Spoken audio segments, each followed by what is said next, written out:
Welcome to Narrowboat the James Bill. Well, thanks for joining me. Today is a very big day on board Project 58 because she is having her first boat safety examination. So I've got Ben Jacobs on his way round. He is a boat safety certificate examiner. The boat safety certificate, as I said yesterday, is a joint venture between the Environment Agency and the CRT, and it's all about making sure that boats are safe for those that are on board and the neighbours. So it's all about kind of onboard systems, fuel, electrical systems, ventilation, fire, all those kind of things is what the BSS is all concerned about. So I've kind of cleared up as much as I can. The hatches are open on the for the engine bay, so boat's ready for him.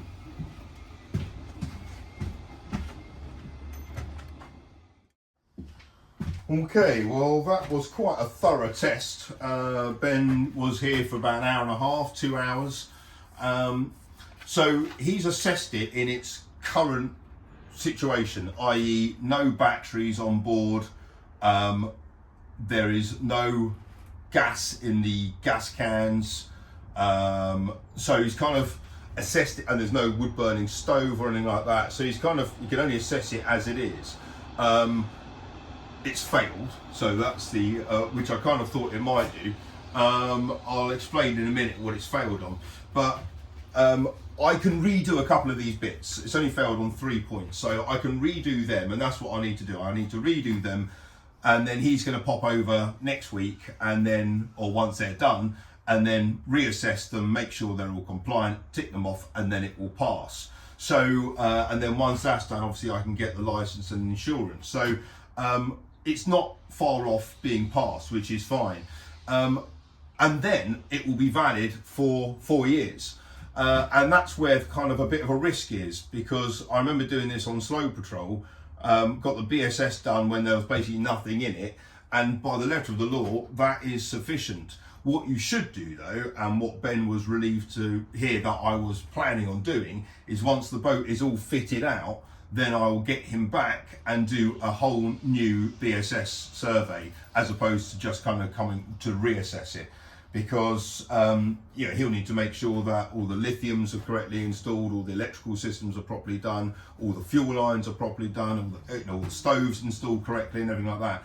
So that will take have a whole new one. But as I said, it's not kind of technically, it won't be required. Obviously I'd need a new one in 4 years time, but it's always, well, it's the right thing to do, is to make sure your BSS is kind of relevant to the actual boat that you've got, as opposed to getting it done when there's a shell and no systems on board. But I'll just read out a little bit from the BSS. So it says, so it basically means that the BSS examination is to satisfy this question: does your boat meet all the applicable navigation or harbour authority minimum safety requirements on the day it was carried out? And there are 3 answers to it. It's either yes but some checks, or no. And mine was a no. But as I said, I'll redo those things and then he'll come out and recheck it. Right, let me show you what it's failed on.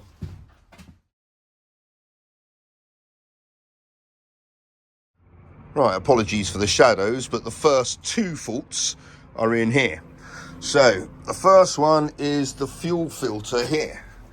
So this is a Vitas fuel filter, but underneath it has got a plastic cap, and that is non-fire retardant, and that is a fail. So I need to change that.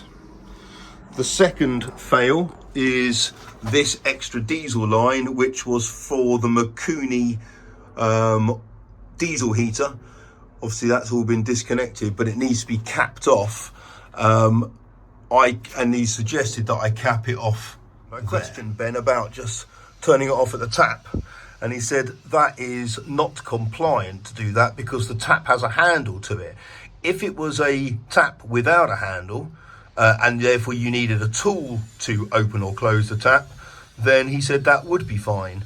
But as it currently is, that's not. So I'm going to have to cap it off there. And the third and final fail is an internal one, and it's probably quite a straightforward, easy one to fix. It is the fact there is no carbon monoxide alarm present inside the boat, which obviously I need one. So I probably need 2 on a boat this length. So yeah, that's a very straightforward fix. So those were the 3 fails. There were also a few kind of advisories or things he told me to kind of pay attention to. There is obviously gas bottles over there. There is a gas line coming through. What he's told me to do is cap it off. He said the gas line, certainly that bit round there, is a fail. He said it's, it's kind of awful. But moreover, I'm not 100% sure if I'm going to be having gas on board, after the refit. So gas would only be used for the hobs and for the oven, because I'll be getting hot water and heating a different way. So if it's only for hobs and the oven, I don't know, I'm kind of thinking if I'm maxing out on solar and lithiums, then I'd be better off going for electric hobs and oven or induction or something like that, which is kind of the way to go these days, which means also then I can free up the gas locker in the bow. So I will cap off the gas because I have to, but it hasn't failed me on that because technically there's no LPG on board. I need to basically remove the oven and the boiler, and I get them physically off the boat, and then there is no and the hobs, then there's no gas appliances on board either. So that's an important thing to do. Now, as I said, this guy was really thorough. He pointed out a whole load of other things which weren't technically, they're not BSS requirements either. So things like ventilation, it's kind of a little bit, some bits are in the BSS, but some bits aren't. But some is just about kind of best practice. So he pointed out a few other things, but I'll show you some of the some of the things he told me to kind of pay attention to. Okay, in the engine bay here, got the Morse controls coming down, and you'll see they're resting on the exhaust silencer there. So they need to be kind of pinned up in place a little bit off there.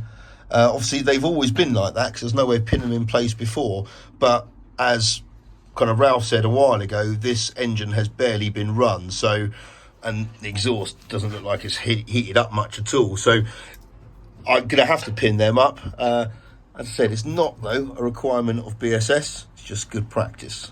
And the other one is this so flexible exhaust. Basically it shouldn't be like this.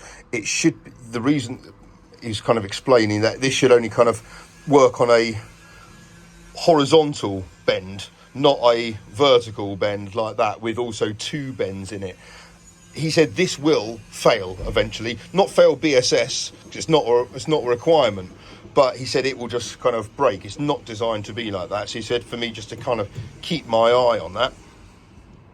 He also pointed out that my fuel cock below badge, you can't really read it, so he said that's got to be scraped back. He had also never heard of price fallows, but he said he was quite impressed that they had name plaques made up for a boat builder that no one seems to have heard of. But he looked at all the hoses and he said all the fuel lines and hoses are fine. Okay, in terms of batteries, he said the rules are that if your batteries are in a battery box, then obviously it needs to have the ventilation at the top of it, but it needs to obviously have a lid, and therefore if the boat leans to the side, the batteries won't fall out. On something like this where it's not going to be a battery box, and if the batteries were to be located here, which is another story, then they would have to be strapped down on the top and to the sides. And inside the boat, in terms of ventilation, he obviously counted the mushroom vents in the boat, of which he said there were 4. I haven't really counted, so I'm guessing he can count to 4. Yeah, there are 4. But as I said, he was thorough, which is really good. And so when he saw the door at the front here and the other one, if I can close that, he said okay, good, so it's got the louver vents as you'd expect.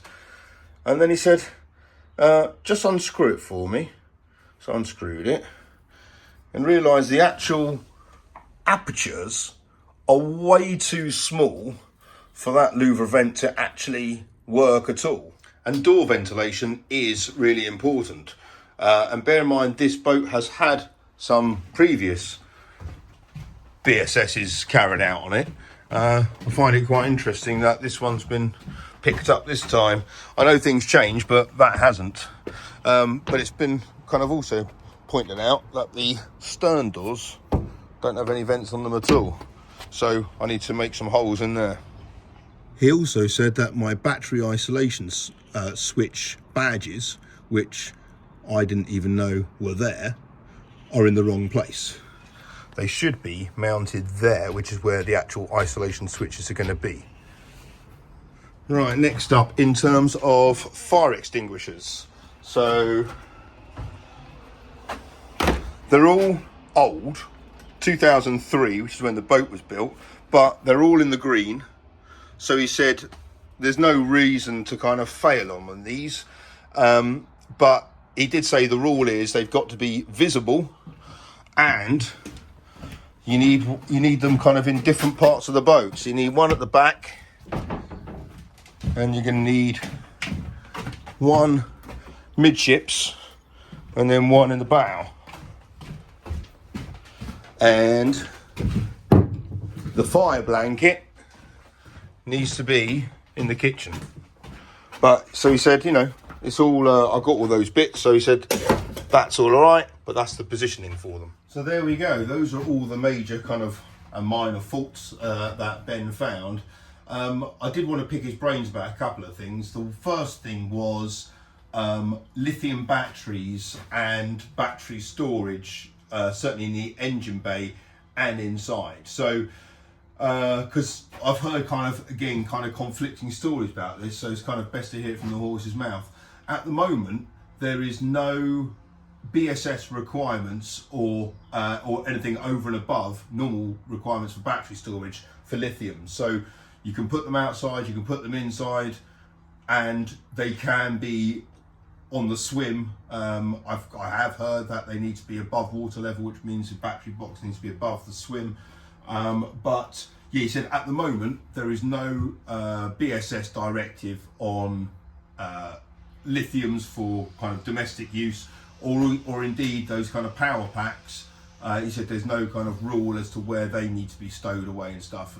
However, the RCD, which is the Recreational Craft Directive from the EU, that is starting to make some movements in that area. So it's only going to be a matter of time, obviously, before the BSS does have to kind of change its rules and regs regarding lithiums and stuff. But at the moment, no, there is nothing. However, some insurance companies do have certain policies about lithiums.